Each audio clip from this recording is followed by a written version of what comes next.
Hello guys, welcome back to my YouTube channel. तो आज मैं बना रही थी मसाला आलू। तो मसाला आलू बनाने के लिए मैंने ले लिए थे 2 आलू। फिर इन दोनों आलूओं का सबसे पहले तो छिलका जो है निकाल लिया था।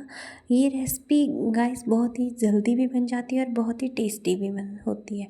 फिर उसके बाद मैंने इन आलूओं को इस तरीके से पतला पतला गोल गोल कट कर लिया था। इससे ये बहुत अच्छे लगते हैं और जल्दी पक भी जाते हैं। फिर इनको अच्छे से कट कर लिया, धो लिया।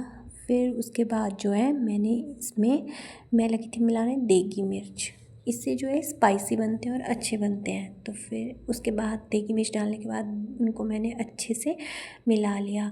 फिर उसके बाद ले लिया था मैंने प्याज। फिर पहले उसका छिलका उतारा। फिर उसके बाद जो इस प्याज को जो है हम बारीक बारीक कट करेंगे। तो फिर मैं लगी थी प्याज को बारीक बारीक कट करने।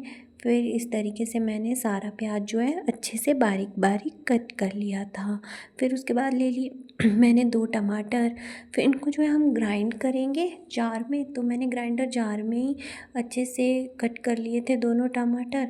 मतलब इनको कट कर लेते हैं। फिर उसके बाद दोनों टमाटर अच्छे से कट कर लिए। फिर इनको कट करने के बाद इनमें डाल दिए थे मैंने 2 हरी मिर्च। और उसके बाद इनका इस तरीके का पेस्ट बना लिया था।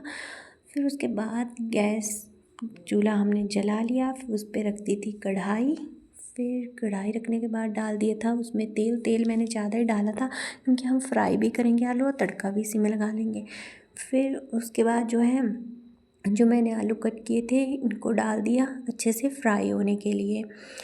फिर उसके बाद जो है ये लगे थे हमारे आलू अच्छे से फ्राई होने। इनको जो है अच्छे से फ्राई करना है डार्क ब्राउन होने तक। फिर उसके बाद ही छोड़ दिए थे मैंने। देखो ये हो गए थे फिर अच्छे से फ्राई। फिर उसके बाद इनको निकाल लिया प्लेट में। सारे आलू हमने निकाल लेने हैं अच्छे से प्लेट में क्योंकि फिर हमने इसी में तड़का भी लगा लेना है उसके बाद। तो फिर ऐसे मेरे आलू निकल गए थे। और फिर कढ़ाई में तेल काफ़ी बच गया था तो मैंने उसके बाद डाल दिया था धनिया पाउडर। फिर धनिया डाला था, पाउडर नहीं। फिर उसके बाद डाल दिया था कटा हुआ प्याज। फिर उसके बाद डाल ली थी मैंने हल्दी। फिर उसको भी अच्छे से मिला लिया। फिर उसको भूनने के लिए छोड़ दिया। फिर उसके बाद डाल दिया मैंने जीरा पाउडर। जीरा पाउडर डालने के बाद भी मिला लिया अच्छे से। फिर उसके बाद डाल दी थी जो प्यूरी थी हमने बनाई हुई टमाटर की। फिर वो प्यूरी डाल दी। फिर उसको भूनेंगे अब हम अच्छे से। फिर उसमें डाल देंगे हम नमक क्योंकि नमक से जो है ये टमाटर अच्छे से भून जाते हैं। फिर डाल दिया था मिक्स मसाला और देगी मिर्च क्योंकि इससे टेस्ट बड़ा अच्छा आता है।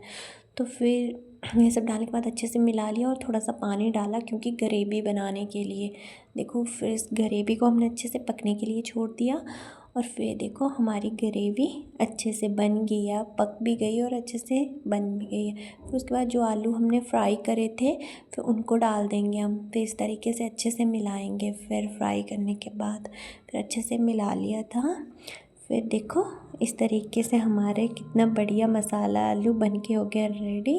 तो रेसिपी पसंद आई हो तो लाइक करें, कमेंट करें, शेयर करें और सब्सक्राइब करें। Bye guys.